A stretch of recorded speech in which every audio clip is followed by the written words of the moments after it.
Welcome. Today we're doing a difficult but really necessary deep dive. We're looking into the source material around the 2012 Waller killings in Texas. That's right. Our focus is on the perpetrator, Trey Sesler, and specifically how this former YouTuber planned a mass murder that actually started with killing his own family. It's incredibly disturbing. Our mission here is to sort of unpack that mindset, trace that path from online content creator to, well, to fallicide as a prelude to something bigger. And this deep dive really forces us to look past just the immediate horror, the triple murder itself. Which was fratricide, matricide, patricide, all of it. Exactly. We need to examine the meticulous, really months-long planning that went into it. The key thing here, I think, is understanding how this desire for notoriety became such an organized project of violence. Okay, let's lay out the basic facts for you listening. We're talking Waller, Texas, March 20th, 2012. And the victims were his mother, Rhonda Wise Sesler, who was 57, his father, Lawton Ray Sesler Jr., 58, and his older brother, Mark Allen Sesler, 26. Yeah, and Rhonda worked at the local paper, the Waller Times, and Lawton was a teacher. Just devastating for the community. And these killings, they involved multiple firearms. Right, and the sources make it really clear this wasn't some, sudden crime of passion. Well, This violence against his family was calculated. It was framed as the necessary first step towards a much larger, much more public act. which was the planned mass shooting at his old high school. Precisely. So the scope of this, it really stretches from, the family's garage right up to the Waller High School parking lot. Okay, let's try to unpack that central contradiction. Trey Sesler, 22 at the time. Online, he's Mr. Anime, runs this YouTube channel, Lens Cap Productions. Started way back in 2006. So for years, he's part of this, internet subculture, anime reviews, making skits. And that really creates this horrifying dual identity, doesn't it? It does. The public face is like this digital geek culture persona, but the sources, they show this gradual creeping shift online. Right. Well, he started showing weapons more often in his videos, regularly, sort of blurring the line between, I guess, the online performance and the violent fantasies he was clearly developing. And looking back, the foreshadowing is just, it's chilling. Late 2011, right? Just months before the killings. Yeah. He posts the video. The title is literally, Mr. Anime is planning something. Announces he's taking a break. It's hard not to see that now as anything but a cryptic warning, a signal. Definitely. And that's the moment, I think, where the online persona really started serving the private preparation. What's fascinating and deeply disturbing is the depth of that private research. He told investigators himself, didn't he? He heavily studied mass murderers and serial killers. Heavily studied. This wasn't just passing interest or some morbid curiosity. It was active, like developing a curriculum in mass violence. That research paper they found on his laptop, I mean, that's just astounding. Right. Not just studying infamous killers, Bundy, Dahmer, Charles Whitman, Kip Kinkle, that whole list, but grading them. Grading them on their methods, their weapons. It's like he turned murder into a school project. He completely operationalized violence, turning it into this graded exercise. It kind of distances him from the human reality of it all. The ethics just disappear. Yeah, it becomes a technical problem. Exactly. Mass murder as a logistical challenge to be optimized. And you have to assume the killers he admired most, the ones maybe behind Columbine or Virginia Tech, those were probably his A-plus examples. Blueprints for efficiency and, crucially, for notoriety. That grading system, it tells you so much about his mindset at the time. He's not really engaging with why they did it, the motive or the psychology, just the how, the results.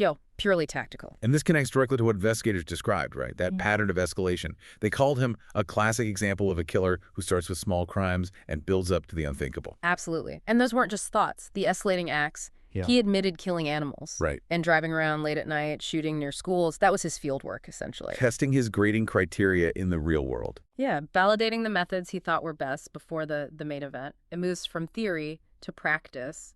And sadly, his family became the final practice run before the planned public performance. So if the goal was this efficient, high body count event inspired by Columbine-level planning, Yeah.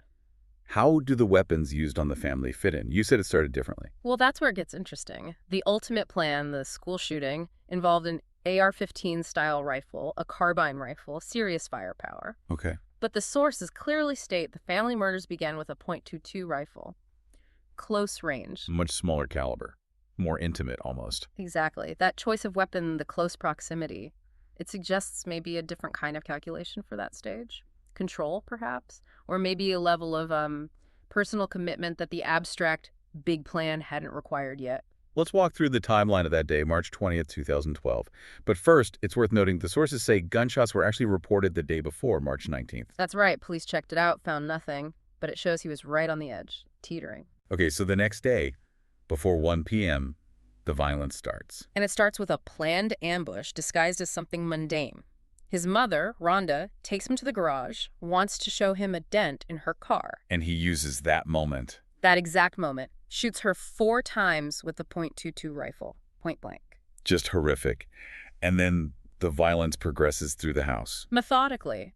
Mark, the older brother, he's shot inside the house. He actually survives the first shot, manages to lock himself in a bathroom. But Sesler doesn't stop. No.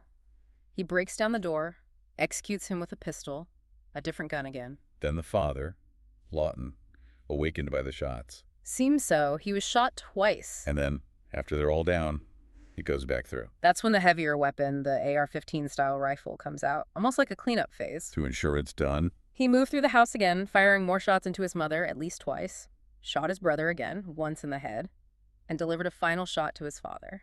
The use of 3 different firearms. It really underscores the calculation, doesn't it? This wasn't frenzy. It was a defined process. It really was. Killing is a checklist. But then the aftermath. It sounds like chaos took over. Vandalizing the home.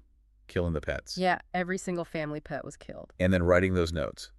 I love my mom, dad, and brother, alongside God forgive me because I cannot forgive myself. It feels like the organized mind just shattered. That contrast is stark.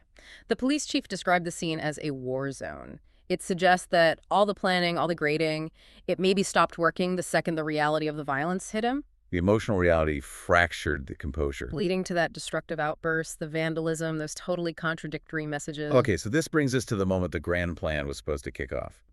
After the familicide, he drives straight to Waller High School. Fully armed, high-point model 995 carbine rifle, over 100 rounds of ammunition. He'd done the prelude. The stage was set. So why did the main event fail? He was there. And this is maybe the most crucial psychological point in the whole story. The planning was done, weapons ready, he's at the location. But he just sits there in the parking lot. Yeah. And backs out. He backs out. His reason? He said it all became too real. What does that phrase even mean in this context? What does it tell us about the gap between studying violence and committing mass violence? Too real. It suggests maybe that the violence he researched, the violence he graded, the kind he sort of practiced with the animal killings and shooting near empty buildings. The theoretical violence. Oh, right. It had some kind of intrinsic psychological barrier that even the intense, intimate violence against his family couldn't fully prepare him for. He could grade other people's methods. But he couldn't face escalating his own actions from the private sphere, his home, to the public one, the school. It seems that way. The scale, the publicness, the sheer number of potential victims, maybe that reality finally broke through the theoretical framework he'd built. And looking at his conflicting statements about motive, it gets even murkier. The media speculated maybe he killed the family to spare them the shame of what he planned to do. But he denied that right. He told investigators they were simply the first immediate human targets in his sight. Which sounds much colder. Much colder. It strongly suggests the family was seen as an obstacle, maybe, or just a necessary step on the path, a testing ground, not some recipient of twisted mercy. It underlines that cold calculation again, even right before his apparent emotional collapse or hesitation at the school. Yeah, the motive seems tied to achieve an infamy, and the family was just step one, either to silence them or just as part of the required escalation he'd studied. So, accountability. Police get called for a welfare check later that day. The bodies are discovered around 1 p.m. A warrant goes out. Sesler's found and arrested later that evening, about 9:30 p.m., at a friend's house over in Magnolia, Texas. And apparently he'd already contacted some extended family members. Yes, and apologized for what he'd done, which adds another layer of complexity. That immediate expression of remorse after such calculated violence. The legal side was pretty quick, charged with 3 counts of capital murder. And he pleaded guilty. August 2nd, 2012. Took a plea deal. The sentence. Life imprisonment without the possibility of parole. Which for many people in Waller apparently felt insufficient. Yeah, the reports indicate disappointment. Many expected or perhaps wanted the death penalty, given the brutality, the planning, the intended school attack. Life without parole felt like less than full justice to some.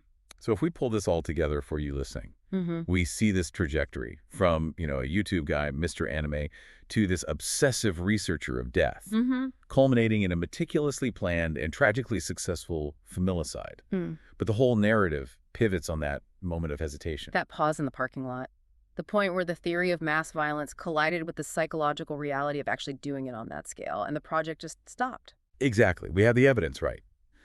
He graded mass murderers. He confessed to the smaller, preparatory crimes, killing animals, the late-night shootings. A clear escalation path. Clear progression. Yet, that final, larger step, the one he seemed to be building towards, he found it too real, and the whole plan derailed. Which leaves us with a really powerful final question for you to think about. What is that defining point? When does preparation for extreme violence cross over into, like, an absolute irreversible commitment? And how often do we only see where that threshold lies because someone fails or hesitates, like Sesler did at the school, rather than because they succeed in carrying out the full plan? Is that final barrier always external, police intervention or something? Or is it, in the end, always internal? Something profound to consider there. Definitely food for thought from a very thoroughly researched and deeply unsettling case. Thank you for joining us on this deep dive. Subscribe for more.